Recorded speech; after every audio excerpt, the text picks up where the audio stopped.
Hello everyone, कैसे आप सब। अस्सलाम वालेकुम।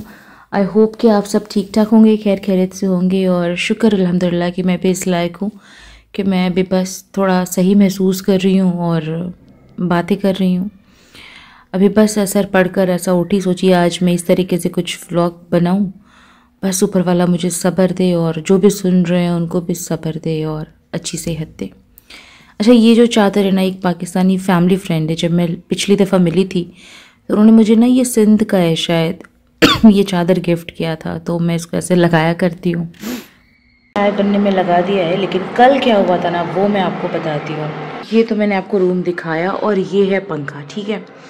मतलब कल पता नहीं कल मुझे क्या हुआ था, मतलब इतना ज़्यादा नेगेटिव थॉट तो हमेशा आता है, लेकिन कल लगा ना कि तुम्हें तो अब जाना है यहाँ से, मतलब बस मरना है और कुछ नहीं, बस मरना है। फांसी का फंदा मुझे लगाने आता नहीं है, मैंने नेट पर देखा। फिर उसके बाद मैं मतलब यहाँ से मैं खड़ी हुई मैं कि मैं अब ऐसा करूँगी, मैं मुझे करना है। लेकिन पता नहीं क्या हुआ, जब मैं से खड़ी थी ना यहाँ पर बेड पर, तो मुझे यही लगा कि मतलब बहुत अनकही बातें रह जाएंगी अगर मैं अभी जाती हूँ। बहुत कई अनकही बातें रह जाएंगी जो गुत्थी बनकर ही हमेशा रहेंगी, और मेरे बाद किसी को कोई फ़र्क नहीं पड़ता, लेकिन लोग अपने अकॉर्डिंग, अपने तरीके से, अपने समझ से कहानी बनाते रहेंगे। उसके पहले मुझे बहुत सारी चीज़ें क्लियर करनी है, बहुत सारी चीज़ों को लिखना है, बहुत सारी चीज़ों को रिकॉर्ड करना है, बहुत सारी चीज़ों को बताना है। इस वजह से नहीं कि लोगों को क्या फ़र्क पड़ेगा और क्या हकीकत है, क्या बात है, इस वजह से कि ना चीज़ें लोगों को पता हो कि मैं इस दुनिया से क्यों जाना चाहती थी, ना कि कोई कहानी बनाए। वैसे कहानी बनाने के लिए तो खैर कोई एंड नहीं है, कहानी तो बंदा कभी भी बना सकता है, कहानी किसी के लिए भी बना सकता है। लेकिन मेरे अंदर क्या चल रहा है, या फिर किस चीज़ से मैं गुजर रही हूँ, या फिर मुझे क्या सता रहा है, मुझे क्या परेशानी कर रहा है, ऐसा नहीं है कि मैं दुनिया के लोगों को मैं भूल जाती हूँ कि नहीं, तकलीफ़ तो मुझे ही है। अगर मैं ये भी कहती हूँ कि ऊपर वाले ने मुझे जितना मैं डिज़र्व करती हूँ ना, उससे ज़्यादा नवाजा है। दुनिया में लोगों की अगर बात करें तो मेरी तकलीफ़ बहुत जगह देखती हूँ तो मेरी तकलीफ़ तो कुछ है ही नहीं। इसलिए आज जब मैं दिन में जब मैं अपना काम कर रही थी ना, मैं सोची कि एक जगह लिखूं कि किन किन चीज़ों के लिए मुझे शुक्र अदा करना चाहिए और क्या क्या चीज़ मुझे लाइफ में ट्रबल दे रहा है।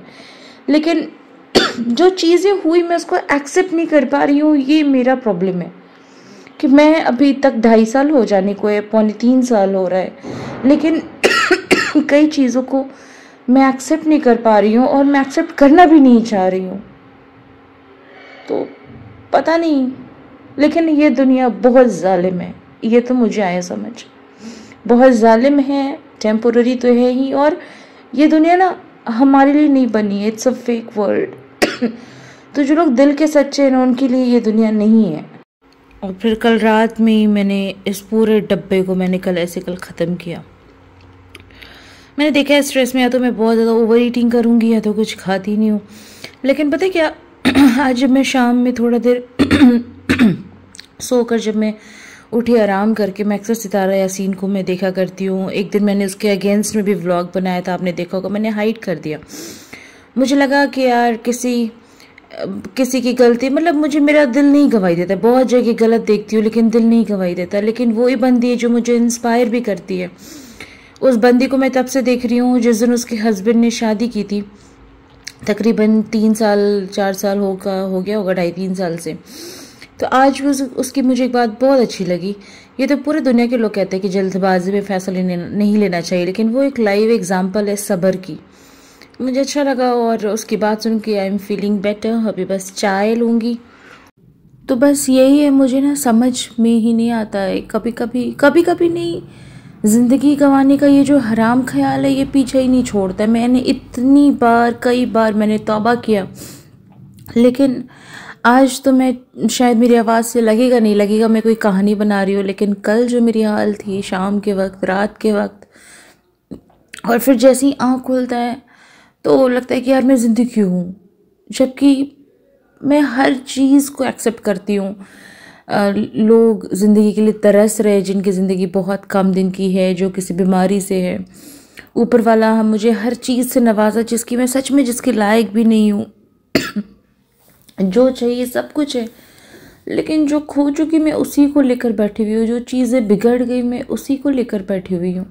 मैं कभी बताऊँगी कि मेरी ज़िंदगी मैंने क्या बनाई थी और वक्त ने या फिर दुनिया वालों ने पता नहीं क्या छीना, क्या हुआ। लेकिन फ़िलहाल मैं इन चीज़ों से इतना परेशान हूँ कि ये हराम ख्याल मेरे जहन से जाते ही नहीं हैं। अगर जाते हैं तो मतलब एक दिन दो दिन ठीक है, उसके बाद फिर से वही चीज़, मतलब सब्र के लिए भी सब्र। और कल तो मैं इतना टूट गई थी ना कि मैं फिर अचानक से एक मेरे जानने वाले दोस्त, तो मैं नहीं बोलूँगी कि दोस्ती में भी बड़ा, मतलब I have been very lucky in love and friendship. तो जो उसके लिए मैं बात कर रही हूँ काफ़ी करीबी है। हम लोग अक्सर बात क्या कर लेते हैं, हाय हेलो। तो कल जब मैं उनसे अपनी बातें बता रही थी कि देखो ये सारी चीज़ें हो रही हैं, मैंने अल्लाह माफ़ करे, मैंने अल्लाह के लिए भी कितना कुछ नहीं कहा, बहुत कुछ कहा, मतलब नाराज़ होते हुए, मतलब ऐसे बोलते हुए। लेकिन एक चीज़ मैंने देखा है कि मैं कितना भी मतलब एंजाइटी हो, रो, मैं कुछ भी करूं, इतना मुझे पता है कि नमाज इसको नहीं छोड़ा, नमाज तो पढ़ लेना है। पता नहीं क्यों एक बार ना मैं इसरार अहमद को अक्सर सुन लिया करती हूँ, इन दिनों तो नहीं ज़्यादा सुन रही। तो उनकी ना एक बात मुझे याद है कि कभी दिल करे ना करे, कुछ हो ना हो, मतलब नमाज पर ही बात चल रही थी कि नमाज को फ़र्ज समझ के पढ़ना ही है। और ये जान लो कि नमाज ही एक ऐसी चीज़ है जो एक काफिर और एक मुसलमान को अलग करता है। तो ये जो चीज़ है ना,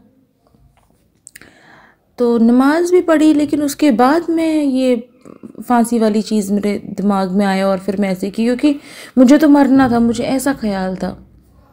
पता नहीं क्या हो रहा है। अगर आप दुआ करते हो, नमाज पढ़ो, दुआ करो, तो मुझे भी याद करना कि अल्लाह मुझे सब्र दे और मुझे बदगुमान ना होने से, मुझे बदगुमान होने से बचा ले, और बस मुझे ईमान की दौलत से नवाजे और कुछ भी नहीं।